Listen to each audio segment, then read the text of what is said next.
तो आज हम पढ़ेंगे किंगडम प्रोटिस्टा। तो अभी तक हमने बायोलॉजिकल क्लासिफिकेशन चैप्टर में दो चीजें पढ़ ली। पहले दिन हमने इंट्रोडक्शन पढ़ा, फिर हमने पढ़ा किंगडम मोनेरा, और आज हम पढ़ेंगे kingdom protista.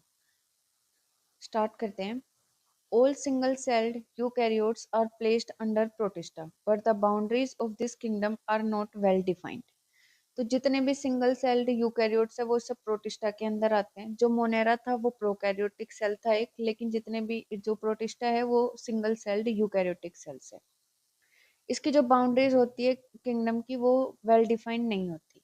What may be a photosynthetic protist to one biologist may be a plant to another. In this book, we include chrysophytes, dinoflagellate, euglenoids, slimodes, and protozoans under protista. तो protista के अंदर हम क्या क्या पढ़ेंगे? हम पढ़ेंगे chrysophytes, dinoflagellates, euglenoids, slime moulds and protozoans. Members of Protista are primarily aquatic. This kingdom forms a link with the others dealing with plants, animals, and fungi. Being eukaryotes, the protistan cell body contains a well-defined nucleus and other membrane-bound organelles. Some have flagella or cilia. Protists reproduce asexually and sexually by a process involving cell fusion and zygote formation. तो इससे हमें पता चलता है कि जो protista होते हैं वो प्राइमरली एक्वाटिक होते हैं, ठीक है। और ये जो किंगडम है ये दूसरे जो किंगडम्स हैं उनसे भी लिंक करता है, प्लांट से, एनिमल से और फंजाई से, ठीक है। तो इसके अंदर यूकैरियोट्स है तो जो इनकी सेल बॉडी होती है वो वेल डिफाइंड न्यूक्लियस होता है उनके पास, और मेम्ब्रेन बाउंड ऑर्गनलीज भी प्रेजेंट होती है। कुछ के पास फ्लैजिला और सीलिया भी प्रेजेंट होते हैं, और ये रिप्रोड्यूस करते हैं एसेक्सुअली भी और सेक्सुअली भी। सेक्सुअली करते हैं सेल फ्यूजन और जाइगोट फॉर्मेशन से, ठीक है। तो इसमें हम पढ़ेंगे क्राइजोफाइट्स के बारे में, डाइनोफ्लैजिलेट्स के बारे में, euglenoids, slime moulds and protozoans detail में। तो सबसे पहले हम स्टार्ट करते हैं chrysophytes. This group includes diatoms and golden algae desmids. They are found in fresh water as well as in marine environments. तो इसके अंदर जो है डाइटम्स और गोल्डन एल्गी आती है, डेस्मिड्स, और ये फ्रेश वाटर में भी मिलते हैं और मरीन वाटर में भी मिलते हैं. They are microscopic and flat passively in water currents plankton. ये माइक्रोस्कोपिक होते हैं और फ्लोट करते हैं वाटर करंट्स में. Most of them are photosynthetic. In diatoms, the cell wall form two thin overlapping cells which fit together as in a soapbox. The walls are embedded with silica and thus the walls are indestructible. तो ये जो lines है ना ये बहुत important है, ये directly ही NEET में पूछी जाती है, ठीक है। तो ये लाइन आप याद रखना, इन लाइनों को, कि टू थिन ओवरलैपिंग सेल्स होती है जो fit together as in a soap box. जो वॉल्स होती है एम्बेडेड होती है सिलिका में, और इसलिए जो वॉल है वो इंडेस्ट्रक्टिबल होती है, ठीक है। Thus diatoms have left behind large amount of cell wall deposits in their habitat. This accumulation over billions of years is referred as diatomaceous earth. तो जो ये डाइटम्स है ये बहुत लार्ज अमाउंट में जो सेल वॉल डिपॉजिट्स होते हैं इनके हैबिटेट में, ठीक है। और जब बिलियंस ऑफ ईयर्स के बाद हम इसी को ही बोलते हैं diatomaceous earth. Being gritty this soil is used as. तो इस सोइल का हम यूज कैसे करते हैं? पॉलिशिंग में, फिल्ट्रेशन ऑफ ऑयल्स में एंड सिरप्स में. और जो डाइटम्स है वो हमारे चीफ प्रोड्यूसर्स होते हैं इन द ओशियंस, ठीक है। Diatoms are the chief producers in the oceans.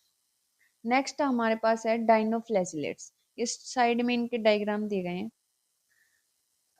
These organisms are mostly marine and photosynthetic. ये जो होते हैं मरीन होते हैं और फोटोसिंथेटिक होते हैं. ये अपीयर होते हैं येलो, ग्रीन, ब्राउन, ब्लू और red depending on the main pigment present in their cell. ये डिपेंड करते हैं कि इनके सेल में कौन सा पिगमेंट प्रेजेंट है, उसी के अकॉर्डिंग ही इनका कलर होता है. जो सेल वॉल होती है वो स्टिफ सेलुलोज प्लेट्स की होती है आउटर सरफेस से. Most of them have two flagella. इनके पास मोस्टली दो फ्लैजिला होता है, एक लॉन्गिट्यूडनली होता है और एक ट्रांसवर्सली होती है in furrow between the wall plates. Very often, red dinoflagellates, example Goniolax, undergo such rapid multiplication they make the sea appear red tides. Toxins released by such large numbers may even kill other marine animals such as fishes. तो इनसे डाइनोफ्लैजेट से जो है toxins भी release होते हैं जो दूसरी फिशेज और जो मरीन एनिमल्स होते हैं उनको किल कर देते हैं, ठीक है। नेक्स्ट हमारे पास यूग्लेनोइड्स. Majority of them are freshwater organism found in stagnant water. Stagnant water का मतलब होता है कि ठहरा हुआ पानी। तो जो यूग्लिनोइड्स होते हैं वो मोस्टली फ्रेश वाटर ऑर्गेनिज्म है और वो स्टेगनेंट वाटर में ही मिलते हैं। Instead of a cell wall, cell wall की जगह इनके पास एक प्रोटीन रिच लेयर होती है जिसको पेलिकल बोलते हैं, और वो हेल्प करती है इनकी बॉडी को फ्लेक्सिबल बनाने में। ठीक है। यूग्लिनोइड्स के पास भी दो फ्लैजिला होता है, एक शॉर्ट होता है और एक लॉन्ग वन होता है। तो they are photosynthetic in the presence of sunlight. When deprived of sunlight, they behave like heterotrophs. ठीक है। तो सनलाइट की प्रेजेंस में ये फोटोट्रोप्स की तरह बिहेव करते हैं, और जब सनलाइट नहीं होती तो ये हेटरोट्रोप्स की तरह बिहेव करते हैं। By predating on other smaller organisms. Interestingly, the pigments of euglenids are identical to those present in higher plants euglena. तो जो पिगमेंट्स होते हैं यूग्लिनोइड्स में वो मैच करते हैं यूग्लिना से। ठीक है। नेक्स्ट हमारे पास स्लाइम मोल्ड्स। स्लाइम मोल्ड्स जो होते हैं वो सेप्रोफिटिक प्रोटिस्ट्स हैं। ये डिकेइंग ट्विग्स और लीव्स एंगल्फिंग ऑर्गेनिक मटेरियल का यूज करते हैं। सुटेबल कंडीशन के अंदर form an aggregation called plasmodium which may grow and spread over several feet. ठीक है। तो जो सुटेबल कंडीशन होती है, फेवरेबल कंडीशन होती है, उसमें ये एग्रीगेशन करके और प्लाज्मोडियम फॉर्म करते हैं जो ग्रो करता है और स्प्रेड करता है। वही अनफेवरेबल कंडीशन के अंदर जो प्लाज्मोडियम है वो डिफरेंशिएट कर जाता है और फॉर्म करता है फ्रूटनिंग बॉडीज जो बियर करती है स्पोर्स अपनी टिप्स पे। Spores at their tips. The spores possess true walls. जो स्पोर्स है वो प्रोसेस करते हैं true walls. They are extremely resistant and survive for many years even under adverse condition. The spores are dispersed by air currents. Next हमारे पास protozoans. All protozoans are heterotrophs. जितने भी protozoans वो सारे हेट्रोट्रोप्स होते हैं। वो लिव करते हैं एज ए प्रीडेटर और parasites. They are believed to be primitive relatives of animals. There are four major group of protozoan. तो इसमें हमारे चार टाइप के प्रोटोजोन ग्रुप दिए हुए हैं। सबसे फर्स्ट है हमारे पास amoeboid protozoans. These organisms live in fresh water, sea water और मोस्ट सोइल। तो ये जो है ये फ्रेश वाटर में भी मिलते हैं, सी वाटर में भी मिलते हैं और मोइस्ट सोइल में भी मिलते हैं। They move and capture their prey by putting out pseudopodia false feet as in amoeba. Marine forms have silica cells on their surface. Some of them, such as Entamoeba, are parasites. ठीक है। तो ये जो है ये अपने जो pray होता है उसको कैसे कैप्चर करते हैं कि एक फॉल स्वीट सूडोपोडिया को पुट करते हैं। ठीक है, जैसे कि अमीबा में होता है। और इनके जो सरफेस होता है उस पे सिलिका सेल होती है। ठीक है। और इसका एग्जांपल है entamoeba are parasites. Example बहुत इंपॉर्टेंट है, आप सब याद रखना। Flagellated protozoans. The members of this group are either free living और पैरासिटिक। ये फ्री लिविंग होते हैं या फिर पैरासिटिक होते हैं। इनके पास फ्लैजिला होता है। जो पैरासिटिक है वो डिजीज कोज करते हैं स्लीपिंग सिकनेस, और इसका एग्जांपल है ट्राइपेनोसोमा। नेक्स्ट है हमारे पास सीलिएटेड प्रोटोजोन्स। ये एक्वेटिक होते हैं और एक्टिवली मूविंग ऑर्गेनिजम्स है, क्योंकि इनके पास बहुत सारे थाउजेंड ऑफ सीलिया प्रेजेंट होते हैं। इनके पास गलट कैविटी भी होती है जो कि ओपन होती है outside the cell surface. Coordinated movement of rows of cilia cause the water laden with food to be steered into the gullet, और इसका एग्जांपल है पैरामीशियम। लास्ट है हमारा स्पोरोजोन्स। ये इंक्लूड करता है diverse organisms that have an infectious spore like stage in their life cycle. The most notorious is plasmodium, malaria parasite है जो कि मलेरिया कोज करता है। A disease which has a striking effect on human population. Malaria जो कि mainly human में देखी जाती है और वो बहुत ही इफेक्ट करती है ह्यूमन पॉपुलेशन के ऊपर। ठीक है। तो आज हमने देखा किंगडम प्रोटिस्टा। तो इसमें मेन मेन क्या है कि किंगडम प्रोटिस्टा यूकैरियोट्स है, इसकी बाउंड्रीज वेल डिफाइंड नहीं होती। और किंगडम प्रोटिस्टा के अंदर हमने पढ़े क्राइजोफाइट्स, डाइनोफ्लैजिलेट्स और